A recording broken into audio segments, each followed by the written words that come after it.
Hi, 3 saint പ്ലോട്ടിന് വേണ്ടി തയ്യാറാക്കിയിട്ടുള്ള 645 square feet area വരുന്ന ഒരു വീടിന്റെ പ്ലാനും അതിന്റെ ഡിസൈനുമാണ് ഇന്നത്തെ വീഡിയോയിൽ ഉൾപ്പെടുത്തിയിട്ടുള്ളത്. കേരളത്തിലെ തൃശ്ശൂർ എറണാകുളം ജില്ലകളിലാണ് ഞങ്ങൾ കൺസ്ട്രക്ഷൻ വർക്കിൽ എടുക്കുന്നത്. കൂടുതൽ അറിയാനായി താഴെ കൊടുത്തുള്ള നമ്പറിൽ കോൺടാക്ട് ചെയ്താൽ മതി. 2 ബെഡ്റൂമുകളാണ് ഈ പ്ലാനിൽ വരുന്നത്. ഈ പ്ലാനും അതിന്റെ ഡിസൈനും കണ്ടിട്ട് വരാം. 3 സെന്റ് പ്ലോട്ടിലേക്കാണ് ഈ ഒരു പ്ലാൻ തയ്യാറാക്കിയിട്ടുള്ളത്. 645 സ്ക്വയർ ഫീറ്റ് ആണ് ഈ പ്ലാനിന്റെ ഏരിയ വരുന്നത്. Sit out, living come dining hall, 2 ബെഡ്റൂമുകൾ, 2 ബാത്റൂമുകൾ, ഒരെണ്ണം അറ്റാച്ച്ഡ് ബാത്റൂമാണ്, ഒരു കിച്ചൺ എന്നിങ്ങനെയാണ് ഈ ഒരു പ്ലാൻ വരുന്നത്.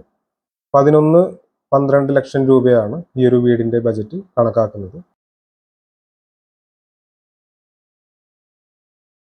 വീടിന്റെ പ്ലാനും ഡിസൈനും സംബന്ധിച്ച വീഡിയോസ് ആണ് ഈ ചാനൽ അപ്ലോഡ് ചെയ്യുന്നത്. വിഷയങ്ങളിലേക്ക് ഇതുപോലുള്ള വീഡിയോസ് താല്പര്യമുള്ള ആളുകൾ ചാനൽ സബ്സ്ക്രൈബ് ചെയ്യാതെ കാണുന്നുണ്ടെങ്കിൽ ചാനൽ സബ്സ്ക്രൈബ് ചെയ്തേക്കുക. Thanks for watching.